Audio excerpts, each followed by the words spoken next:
भक्त प्रहलाद की संपूर्ण कहानी। विष्णु भक्त प्रहलाद ये कयाधु और हिरण्यकश्यप के पुत्र थे। कितने लोग हिरण्यकश्यप और हिरण्यकशिपु कहते हैं। हिरण्यकश्यप एक दैत्य राजा था। ये दो भाई था, स्वयं हिरण्यकश्यप और छोटा भाई हिरण्याक्ष। दोनों ही बहुत अत्याचारी राजा था। हिरण्याक्ष के अत्याचार से सारे देवता और लोग परेशान थे। इस कारण विष्णु अवतार वाहा भगवान ने इसका वध किया था, जिस कारण हिरण्यकशिपु भगवान विष्णु और देवताओं से नफरत करता था। वह अपनी भाई की मौत का बदला लेना चाहता था। उसने अपनी माता और छोटे भाई की पत्नी को वचन देता है कि मैं सब देवताओं को मार डालूंगा। यह कहकर वह तपस्या के लिए कहीं एक एकांत जगह पे चला गया। वह कठोर तपस्या करने लगा। धीरे धीरे वर्ष बीतते चले गए। उसकी तपस्या और कठोर होती गई। उसकी तपस्या देख भगवान ब्रह्मा प्रसन्न हो गए और वहां चले गए। भगवान बोलते हैं, पुत्र वरदान मांगो। हिरण्यकश्यप वरदान मांगा, ना मैं दिन में मरूं, ना मैं रात में मरूं, ना मैं स्त्री से मरूं, ना ही पुरुष से मरूं, ना ही घर में मरूं, ना ही बाहर में मरूं, ना मैं पशु से मरूं, ना ही मैं मनुष्य से मरूं, ना मैं धरती पे मरूं, ना ही आकाश में मरूं, ना अस्त्र से मरूं, ना शस्त्र से मरूं, साल के 12 महीने में से किसी में ना मरूं। यह वरदान सुनकर भगवान ब्रह्मा थोड़ी सोच में पड़ गए। हिरण्यकश्यप की भक्ति को देखते हुए ब्रह्मा जी ने वरदान दे दिया। बोले तथास्तु। वरदान पाकर हिरण्यकशिपु और अत्याचारी हो गया, निरंकुश शासन करने लगा। उधर कयाधु गर्भवती थी। यह सब देखकर देवता और सभी चिंतित हो गए। कहा, ये पुत्र भी हिरण्यकश्यप की भांति अत्याचारी ना हो। इस डर से देवता ने सोचा कि कयाधु को मार डाले। उसे जब महल से बहुत दूर ले जा रहे थे, तब उसी समय नारद मुनि वहां भ्रमण कर रहे थे। यह सब देख कर कहा, मैं इस पुत्री को अपने आश्रम में रखूंगा। देवता तैयार हो गए। नारद मुनि कयाधु को पुत्री मानते थे और कयाधु उन्हें पिता। कयाधु तन मन से उनकी सेवा करती थी। दैत्य पत्नी होते हुए भी वह भगवान की भक्ति सच्चे मन से करती थी और नारद मुनि उन्हें विष्णु भगवान की कहानी सुनाते थे। भक्त प्रहलाद माँ की गर्भ से ही विष्णु भगवान का नाम, कहानियां और भजन सुनते थे। कुछ समय पश्चात उनका जन्म हुआ और वह धीरे धीरे थोड़े बड़े हुए। वह जन्म से ही विष्णु भक्त थे। उनका मन किसी भी चीज में नहीं लगता था, ना पढ़ने में, ना खेलने में उनका मन लगता। उनका मन सिर्फ भक्ति करने को करता था। पर उनके पिता भगवान विष्णु के सबसे बड़े शत्रु थे। हिरण्यकश्यप अपने पूरे राज में यह बात बता दी थी, कोई भी व्यक्ति विष्णु की पूजा नहीं करेगा। जो करेगा उसे मृत्यु दंड दिया जाएगा। उसने सारी विष्णु भगवान की मूर्ति ध्वस्त करवा दी थी और सब जगह अपनी मूर्ति लगवा दी थी। लोग से कहता था, मैं ही तुम सब का भगवान हूँ, मेरी पूजा करो।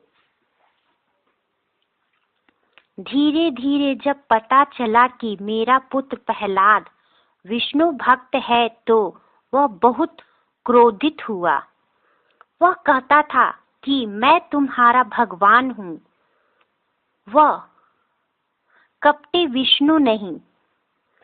पर प्रहलाद नहीं मानते। ये सब देखकर उसकी क्रोध की सीमा टूट गई। उसने अपने पुत्र को मारने के लिए बहुत से प्रयत्न किए, जैसे कि उसने प्रहलाद को विष का प्याला दिया पीने के लिए, सांप से प्रहलाद को कटवाया, हाथियों के पैरों के तले कुचलवाया, पहाड़ से नीचे फेंका, पर उन्हें कुछ भी नहीं हुआ क्योंकि उन पर भगवान विष्णु की कृपा थी। इन उपायों से जब प्रहलाद को कुछ नहीं हुआ तो हार थक कर हिरण्यकश्यप अपनी बहन होलिका को बुलाया और सब हाल बताया। हिरण्यकश्यप ने कहा, बहन, तुम्हें वरदान में अग्नि से बचने वाला चादर मिला है। तुम अपने साथ प्रहलाद को लेकर अग्नि में बैठ जाना, जिससे प्रहलाद मर जाएगा। भाई की आज्ञा मानकर अग्नि में वह चादर ओढ़कर साथ में प्रहलाद को अपनी गोद में बिठाकर बैठ जाती है। उसी समय हवा का झोंका आता है।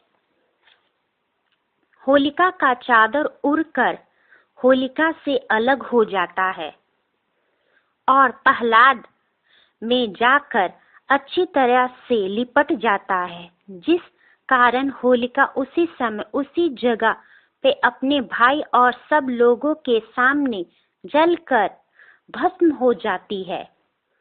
भगवान विष्णु की कृपा से प्रहलाद बच जाता है और यह देखकर सब आश्चर्य हो जाते हैं। इसके बाद प्रहलाद को बंदी गृह में कैद कर दिया जाता है। साथ ही भोजन पानी भी नहीं दिया जाता है। इसके बावजूद भी भक्त प्रहलाद स्वस्थ रहते हैं। यह सब देख हिरण्यकश्यप क्रोधित हो जाता है। उस बंदी गृह से बाहर निकालकर एक खंभे में रस्सी से बांध देता है और हिरण्यकशिपु कहता है, कहाँ है तेरा भगवान? प्रहलाद बोलते हैं, सब जगह है। क्या इस खंभे में है तेरा भगवान? प्रहलाद बोलते हैं, हाँ। उस समय खंभे से नरसिंह भगवान वहां प्रकट हो जाते हैं। नरसिंह भगवान विष्णु के अवतार हैं, जिनका आधा शरीर मनुष्य का और आधा शरीर सिंह का है। इसीलिए इन्हें नरसिंह भगवान कहते हैं। और कहते हैं, हिरण्यकशिपु, तेरा पापों का घड़ा भर गया है।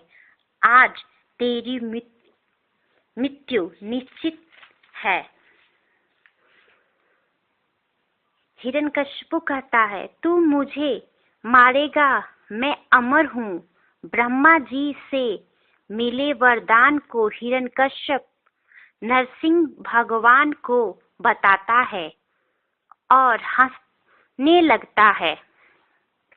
उसी समय नरसिंह भगवान हिरण्यकशिपु को घर की चौखट पर अपनी जंघा पे लेटा देते हैं और बोलते हैं, मुझे देख मूर्ख, ना मैं पुरुष हूँ, ना ही स्त्री, ना ही पशु, ना ही मनुष्य, ना दिन है, ना ही रात है, ना ही धरती है, ना ही आकाश है। तू मेरी गोद में है, ना ही बाहर है, ना ही अंदर है। मैं तेरे घर की चौखट पे हूँ, ना ही साल के 12 महीने हैं। मैं तेरे लिए अधिमास बनाया हूँ, ना ही अस्त्र है, ना ही शस्त्र है। इतने कहते ही नाखून से उसका सीना चीर देते हैं और हिरण्यकशिपु वहीं मर जाता है। तो शांत करने के लिए देवता कहते हैं, पुत्र प्रहलाद, भगवान की गोद में जाकर बैठ जाओ। गोद में बैठते ही नरसिंह भगवान का क्रोध शांत हो जाता है। भगवान बोलते हैं, भक्त, मुझसे कुछ मांगो। प्रहलाद बोलते हैं, आपने मुझे सब कुछ दिया है प्रभु। फिर भगवान बोलते हैं, कुछ तो मांगो पुत्र। तब प्रहलाद कहते हैं, प्रभु, मेरे पिता के सारे पापों को हर दे और उन्हें स्वर्ग में जगह दे। भगवान वरदान देते हैं, तुम्हारे बीते हुए 7 पीढ़ी और आने वाली 14 पीढ़ी सब मिलाकर तुम्हारा 21 पीढ़ियां, उसके सारे पापों को मैं क्षमा कर दूंगा।